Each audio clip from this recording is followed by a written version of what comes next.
Man, there are very few people I could just send a StreamYard link to, have them hop on, and before we even go, I'm like, yeah, you know what to do. Just click go and go live, right? Like, we don't have to sit here and be like, all right, what are the questions I'm going to ask you? What are we going to go over?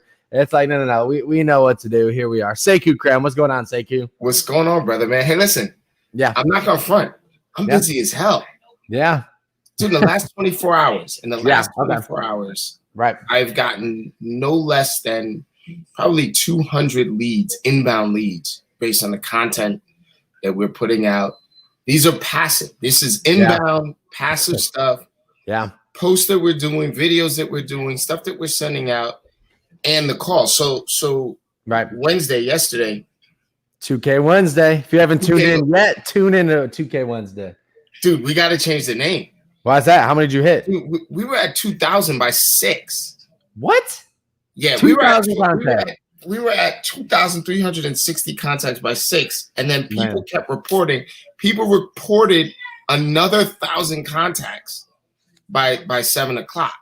And these are out there. 4K, 5K. Oh my God! Look. I'm not exaggerating. Look, my phone never stops. My virtual number is going off. This is inbound leads. This is not based on me making calls.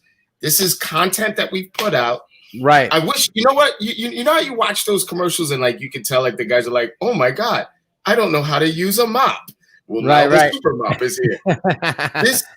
If I could show you my call log, let me see if I could just show you my call log without being too crazy. Yeah. It's just virtual number after. I don't know how to do this. It's just virtual number after virtual number after virtual number. Well, let me ask you that. Oh, go ahead. Keep going. No, go ahead. Go. No. Hey, ask me. Yeah. All right. So you've been doing 2K Wednesday. It's been a big thing. This is how I got hit to Sekou, right? Yes, I don't know who told me to check this guy out, but someone told me to check him out, and I was watching him. It's one of those things like, all right. I like work on multitask. You know what I mean? Like I'm always like having a video going on in the background, doing some training here, like while I'm working. Like, yeah, this is good. Sekou, I'm like, I put him on in the background working. I'm like, that's pretty good. I'm listening to it like this guy's pretty good. All of a sudden, I'm not even working anymore. I'm just looking at Sekou doing this thing. I'm like, man, let's go. Like, I need to get on the phones. I need to do some things. He's ringing a bell. He's doing all these things. I'm like, man, this makes me want to get on the phone. But let me ask you this: within these last 3 months, you're like, my phone hasn't stopped ringing. What have you been doing differently? That's like your phone ring and doing to the next step.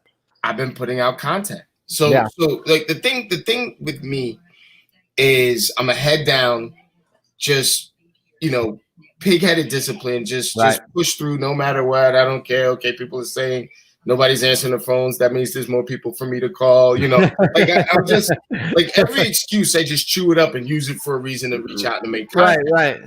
And then I start talking to you. I start talking to a few other folks these superstars from Live with Leaders and Live with Leaders changed my perspective on the business. Really? Okay, so just being involved with the other people, the Sotos, the Figueroa, all of these other people that were putting in input. You know what the hell I mean? Yeah, just contributing has changed the way that I look at the business. So because I look at the business differently, I'm communicating differently. So my calls they have a different level of clarity, right? So you asked the question. I don't mean to go off on a tangent. Yeah, go ahead. But the reality is that like I watched this video a few years ago about the new ABCs of business, right? And so the old ABCs is always be closing, right? Always be closing. We've seen that movie before. We saw how they get down. I'm looking at business differently. ABC, attunement, buoyancy, and clarity. Okay. Right. So attunement, how well do you connect with your audience, with the people that your consumer base? Right. So the content that we're putting out is less about what we're getting from folks and more about what we're giving to folks. And give me an example. Yeah, give me an example. Like, what do you mean by that? Like, what do you mean? Like, you're giving folks? Well, most folks are putting out content that's a little bit like a humble brag, self-service almost. Like, oh yeah, look, we've got another listing, and this and that. I just sold another home. Look at this. Yeah. I'm watching my agents and the agents that I'm working with put out content like, how do you close a deal? And what do you need to do in order to fully close a deal? And how do you go this way and that way? And sort of reaching out to the people that they already have to try to help them go to the next level of this business and investment and their home, et cetera, et cetera. But then the ABCs, right? So buoyancy, right? So buoyancy, how well do you stay afloat in turbulent times? Well, in the last 4 to 5 months, man, you've never had times as turbulent as these. So you see, like you see these agents who are attuned to their clients and customers, who are delivering information. What do you need during this crisis? What's going on? How do I help you? Do you want a virtual? Whatever it is, right? Yeah. They are, in fact, staying afloat when everyone else is sinking or going or panicking and things like that. And then the C, clarity, they're curating the information for their folks. Like, so there's probably about, 20, 25 buyers in the last 2 weeks that we've talked to are like, well, prices must be so low because no one can get anything sold and, this and that. And we're like, let me clarify this for you. Let me give you some better information. And we're curating the information for these folks, just in case you guys are wondering, that everything has bidding wars right now. Yeah. Everything. And it's the perfect scenario for the buyer and for the seller. This is a real estate market. This is not a buyer's market or a seller's market. It's a real estate market. Real estate market, right. So long and short, long story short, too late, right? To answer your question, the perspective on my business has been 1,000% different. And I've been working harder than I ever have in this virtual market. And I think with what you're saying too, being attuned with your clients, like knowing what they're looking for and what they're thinking. Guys, if you think you're creating content right now and you're at a high level doing these things and you haven't created one video explaining what you're doing differently during COVID and how you're helping buyers or sellers, you're missing the whole point. You're literally missing this entire point. Because the first rule, like one of the first rules, and we cover this in a lot of things like Sekou Krem, which, by the way, guys, if you haven't checked out Sekou Krem, you got to go check that out. We can buy content and call like you haven't seen. But one of the first rules is figuring out who is my target market, who is my target audience, who am I creating this content for? Before you go ahead and shoot all of these videos doing these things, you have to do this, right? It's not even like, okay, yeah, do this. Like I might do that. No. If you want to create content that actually sells, moves the needle, and guys, I created content when I didn't have a target audience. And you know what happened? I spent a lot of time, energy, effort, just creating content and I had no goal. My mentor asked me, like, what's the goal of your content? I'm like, the goal? I didn't know there was supposed to be one. You have to create your target audience first. And right now, guess what? Everybody's target audience is pretty damn similar, where they don't know what's going on during COVID. And if you have zero content, and when I say zero, I don't mean that meme of the person saying, like, you want to sell real estate and the world's on fire, and you're like, haha, that's a good one for COVID. Like, no, you're not, you know what meme I'm talking about too, because you've seen it so much. I've seen that stuff because we're not adding value, right? Like, yeah, it's funny for the real estate community, but for everyone else, it's like, okay, so you don't care how I'm doing, you just want to sell real estate. That's just these are the little things that people don't realize what their content says to their end user, because they don't think about the end user. They just think about their life, right? So if I see a meme of like the world's on fire and a real estate agent says like, hey, do you want to sell your home? You know what that says to me and an end user, whether it's consciously or subconsciously? You don't care what's going on in my life. You just want to sell a home. You gotta think that the old timers in the business, we call that commission breath. Yeah. Right. So look. We get to work with some of the most powerful people in the world. Right. And those are our customers and clients. They get to work with some of the most professional real estate agents in the world. And if you are not attempting to be on the top of that list of the most professional real estate agents in the world, the best in the business, then you wind up a really just a glorified employee. Right now, the powerhouse agents that I know, the ones that are really changing the world and changing the industry, they're breaking this thing apart and putting it back together again almost daily. They're examining what do they need to do today in order to reach the most people, in order to help the most people. And so with Sekou Krem, right, what winds up happening is that as you rewatch it, there's going to be little things, little nuances that we said to you the first time you watched it, but you didn't put it into place because you weren't even there yet. And then once you start doing these things and you start turning 2, 3, 4, 5 appointments a week into contracts, and now you have to figure out how to manage this or to maintain that or to put this in place and grow from there. That little nuance that we mentioned week 1 of your Sekou Krem workshop. I almost called it university, brother. It pretty much is the damn university, right? Is going to transform your business again. Professor Pyle. Professor Pyle. Look. Don't tell my 6th grade teacher. She told me I wouldn't be able to talk to people because I had such an attitude. Really, all my teachers told me to stop talking so much. But. Please. Yeah. You'll never get anywhere, dude. Man. I want to make sure that I big this up, man.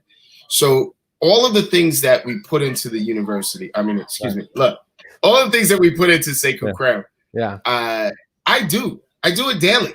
Every day.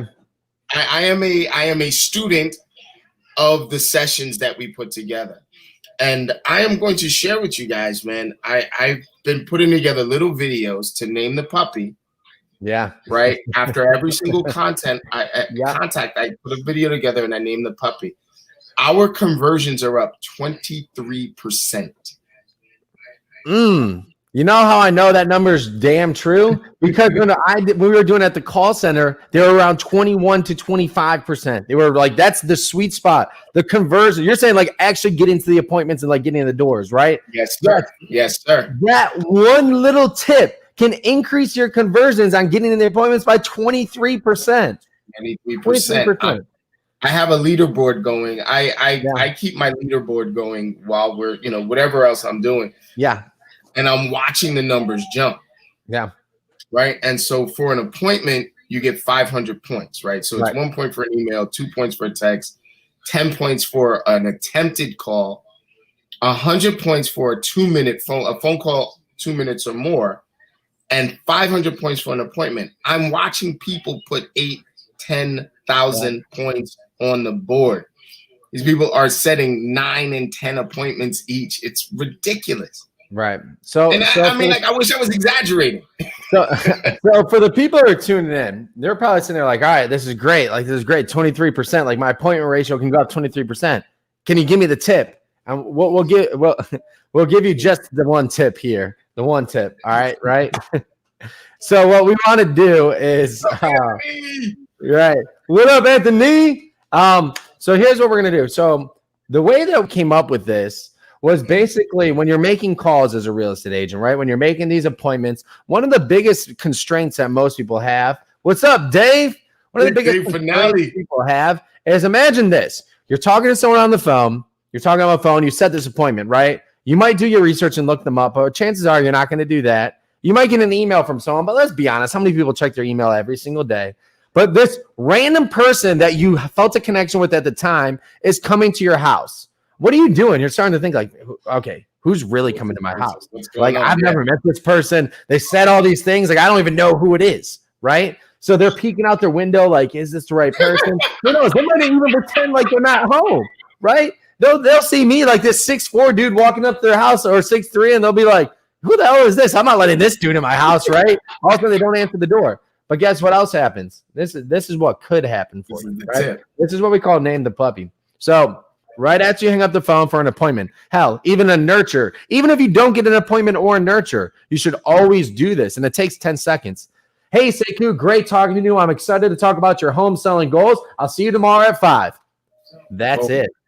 That's it. You might be able to add another little flavor or something like that. But when you hang up the phone, you send them a video text of you smiling and just saying, like, this is what I'm coming over tomorrow. This is me. So now they know who I am. They feel a closer connection. Guess what? Now when they're looking out the window, they're like, oh, that's Sekou. They open the door before you even walk up, right? There that guy is. Yes, because they're going to remember it. Number one, it makes you different from all these other people who aren't doing it, right? Makes you different. And number two, I'm actually probably going to remember the appointment because you did something different that sticks out. So that one little thing, what's up, Keith? Yeah, so that one little thing can increase your conversions on appointments. Well, the conversion to actually get into the appointment by 23%. Just that one little tip. I don't know how we knew that. We ran it at the call center and say who's doing it with the team. It's been changing the lives of agents right now in my life, doing the damn thing. This is not theoretical. This is actual. This is what people are doing to convert even the tough ones, even the ones that everybody is like, oh, this is so tough. And I don't know if I could do this and blah, blah, blah, blah, blah. No, this is what is happening. We are converting at a very high level. I'm loving it. So we're going to get, and by the way, this man, Earl Myers, I don't know. Do you know how to turn this off? This guy keeps requesting, do you want to share your Wi-Fi password? Like, no, stop it. Like, the last 5 days he's been asking. I need to turn this off somehow. Sorry, Earl, wherever you are, I am not sharing my Wi-Fi password. Hey, Earl. Earl, you live in a luxury building, brother. Yeah. Just pay the extra $20 for this damn Wi-Fi. What are you doing, man? Come on, Earl. You're better than this, Earl. So what I did in order to stop that, by the way, so this is a tip from a surly old man that chases people out of his trees. You ready? Change the Wi-Fi password. Change the Wi-Fi name to either the FBI or the ATF. Somebody just had that, like FBI van number 5, and it was, and that's what they did. They said nobody messes with their Wi-Fi anymore. You will not get Wi-Fi requests. I'll tell you that right now. Well, and so I want to take people down a little path here, right? Okay. So if you've been in any of our training, any of my training, whether you're a consulting client, the content cards. So we've been doing this new thing, this new video. It just skyrocketed in a lot of people's places. This video that we've been doing is interviewing somebody in the school district or a teacher or a school district rep principal, and you interview them about like what parents should expect in the new school year, right? There's a couple different reasons this works, but I've been saying this to people like, oh yeah, that's a great idea. But here's what I want to do. I want to take you down the thought process of how we got to that point, because that's what's really important, right? What is it? You could You could feed a horse a day, or you feed a whatever. I'm trying to do things, and I'm mixing together in one. But y'all get you could give a man a fish, or you could teach him how to fish. Thank you. Yes, I was going to lead a horse to water, but he can't drink. I was like combining like 3 different ones. but we get what I'm trying to say here. So I want to teach you guys exactly the thought process that goes into this, right? So we start to think, who is our target audience, right? People in the community that want to, like, the people in the community buying or selling a home. What are they going through right now? What are some problems? Well, geez, if they have kids in the community, like they don't know what's going on with school. They don't know what's going on the next year. If they're trying to move to a new school district, parents don't know what's happening with the school district. They're confused about where they should move. Is this school doing something different than that school? We hear things on a national level, but what's happening hyper local? So these are questions that are going, like, keeping parents up at night, right? Keeping parents, i.e. home buyers, home sellers, people who just had kids, up at night. What the hell is happening with school? So now, all right, I know who my target audience is. They live within this school district. Their questions that they want to ask are like, what's happening with school? What's happening with my kids? What should I do to prepare them? Right? These are questions that are happening. All right. Now, how do I create content? You guys give me a fish and he eats one day. Thank you, Dave. My man Dave is helping me out. He understood I was struggling here. That's what friends are for. Thank you, Dave. That's the saying I was looking for right here. My kid in the background just did a slide slam because of it. So we figured out who our target audience is, right? Now we know who they are, but now the next question is, what kind of content do we need to create? Now I know the problem We have to offer the solution. So that's why you reach out to someone in the school district. You reach out to a principal, a teacher, and you ask them those questions. What should, as a parent, I expect coming into this new school year? You know what that does? Anybody in that local community looks at you as the expert now, looks at you as somebody who gives them information, as somebody who's actively trying to help the community, right? Anybody who wants to move to the community that searches it on places, your stuff will start popping up if you tag it right with the description, right? So now you've identified who your audience is, a problem that they have, and you created content for them. So this is why figuring out who your audience is first is so dang important. Because if I don't know who I'm speaking to, then I can't create content for you that speaks to you, right? Yeah, I'm right. Because now, well, I want to point something out at this juncture, right? So one of the main things that you've taught me is to not wing it at this point. When I'm planning out who my target audience is and when I'm looking for this target audience, I'm not going to wing it, right? And so you put real specific things in place so that we can sort of, would you call it, systematize creativity, right? Yeah, systematize creativity. Okay. I just wanted to point this out that even this granular level of communication, this is a part of the plan of the entire process. So I'm sorry, I didn't mean to interrupt. You're planning your target audience. What do they need? Yeah, but that's the importance of it too, right? Like, because we always because when it comes down to it, everyone always wants to create content, create videos, do all these things. But there is a process. There's a rhyme or reason some videos do better than others. There's a rhyme or reason some videos convert better than others. There are formulas. There are systems that are in place. The biggest one I always see missed is skipping the target audience. Like, I can't tell you how. I really can't tell you. I could probably count on one hand.